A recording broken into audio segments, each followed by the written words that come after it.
Imagine a world so deeply connected that a friend on the other side of the planet feels as close to you as a friend on the other side of the couch. Imagine a world so deeply connected that a friend on the other side of the couch feels as connected to you as a friend on the other side of the planet. Our smartphones allow us to connect with people anywhere. But what kind of connection does it afford us? 68% of adults in the United States own a smartphone, and it's estimated that by 2020, 6.1 billion people will have subscriptions to smartphone service plans. That's 70% of the world's projected population. But do more devices mean that as humans, we are more connected? In the rapid adoption of this technology, we often forget that we're the last generation to know the world without it. And these devices change the way that we spend time and even perceive time. We expect that emails and text messages are replied to immediately, and if they're not, we feel ignored. Work comes home with us now more than it ever has before. Or if you're like me, you work from home, and therefore you're always at work. New technology creates new behaviors, and it takes time for the users of that technology to catch up. And I'm starting to call this shift behavior lag. I've always idolized my grandfather, and although we grew up in very different time periods, we both loved to record our experiences. And in the 1950s, using a motion picture camera for the first time, my grandfather filmed this behavior lag without even knowing it.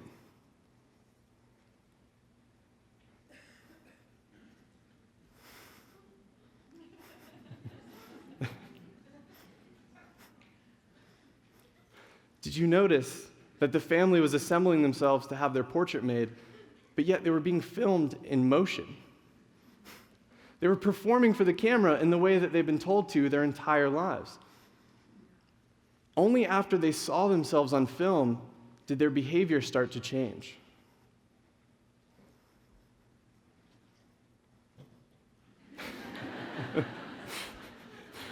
That's my grandfather Kenny on the right, and at 80 years old, he's still dancing just as well as he did in that film.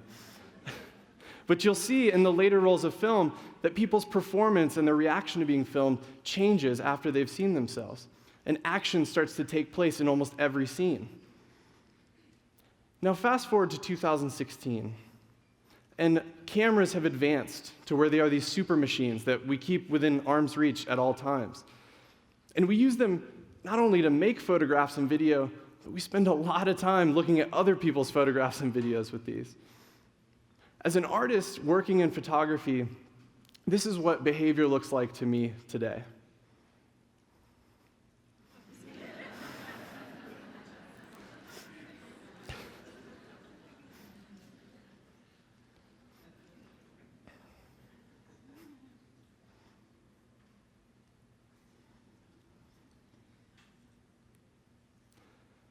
How do you feel after seeing those photographs? Do you see yourself within those images? Do you see your family or your friends in those photographs?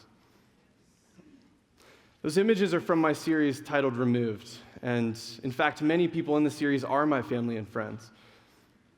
The work went viral in 2015, being shared millions of times internationally within hours of the first story that was written about it. Traffic on my personal website went from 6 visitors one day to almost 30,000 the next. What about this work struck such a universal chord? Did you notice that the devices were missing from the hands of the subjects? In exhibitions of this work, some viewers look at photographs so quickly now that they didn't even notice that the devices had been removed. There's also a lag in research about the long-term effects of this device use. And although the changes are all around us, the question remains whether or not we choose to ignore it. What are we really giving up in exchange for infinite information or digital connectivity? And when will we find out what these long-term effects are? We've yet to see the relationship outcomes of those who have been given devices since birth, because none of those people have become adults yet. In fact, none of them are even old enough to drive a car. Smartphones were introduced in the United States in 2002, and so those who have been given access to devices since birth are at the oldest 14.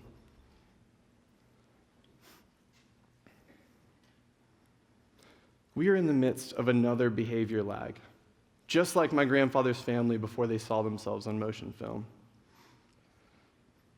My wife and I are like any millennial couple. I mean, who doesn't check their device right when waking up, or in the bathroom, or at a restaurant just after you've ordered your meal?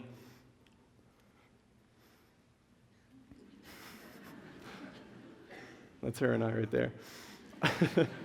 Only after my wife and I saw ourselves in this photograph did our behavior start to change. We wanted to feel like we were being listened to. We wanted to carve out real time for one another and to prioritize our relationship.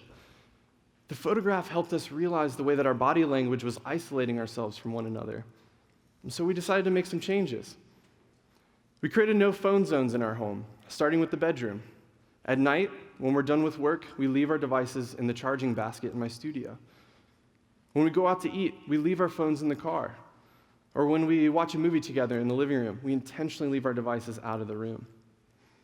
Our relationship is still growing like any couple, but now we're more in tune with each other's daily plans. We spend more time together in bed in the morning, and at night, we actually talk to each other before falling asleep. In our busy lives, these little moments together, they really add up. And we've grown closer to each other more over the past 6 months than we have in the past 3 years. And people whom I've photographed in my series have also created norms for when devices are allowed and when they're not. Family dinners are being reclaimed, and baskets are being left at the front door for devices to be left in before social gatherings.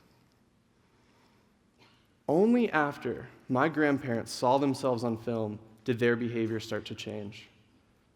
Only after my wife and I saw ourselves on the photograph did our behavior start to change. Only after those that I photographed in my series saw themselves did they start to change. Only after you see yourself in a photograph will you start to change. Can I have the house lights up, please? Pull out your personal devices right now and power them on.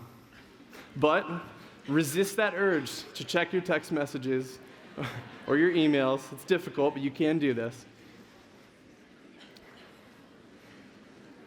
Now that your devices are out, I need you to silently slide your device from your palm and place it somewhere discreetly in your lap so that I cannot see it. This is going to be by far the largest removed photograph I've ever made. So let's make it the most powerful one yet. So right now, you need to continue to stare into your empty palm and hold completely still with your device out of sight. Make sure you're looking at your palm and not me. 1, 2, 3.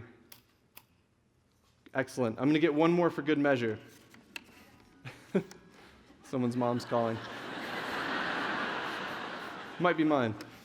All right, continue to hold your palm out in front of you, holding completely still. 1, 2, 3. Excellent, thank you. Now, pull your device back out. Open up your camera application on your phone. Now carefully, without hitting the person next to you, extend your arm and make a removed selfie of yourself staring into your empty palm.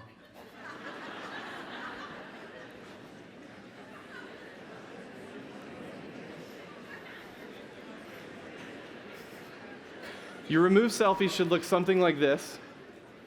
Try to get 1 or 2 right now.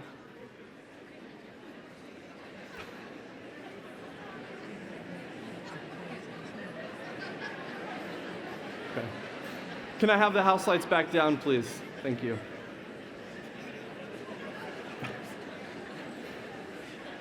All right.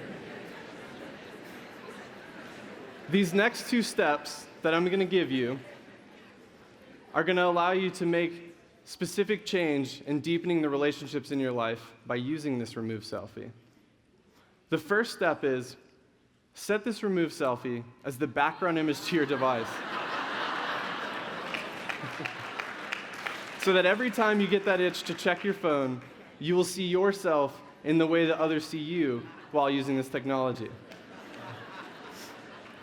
And now, before I give you this second step, I have to very deeply and genuinely thank all of the volunteers who have made TEDxBend happen, but also thanking them because they've created this hashtag for us to use so that we can continue this movement beyond today's event.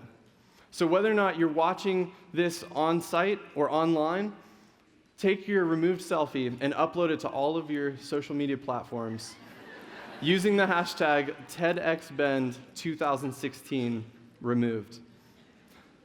For those of you who can do those 2 steps quickly right now, that's great.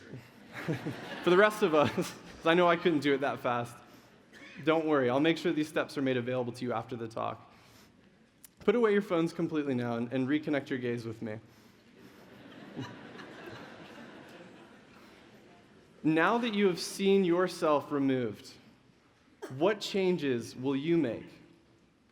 Because if you're not deeply connecting with that friend on the other side of the couch, then you're not going to be very good at deeply connecting with that friend on the other side of the planet. Thank you.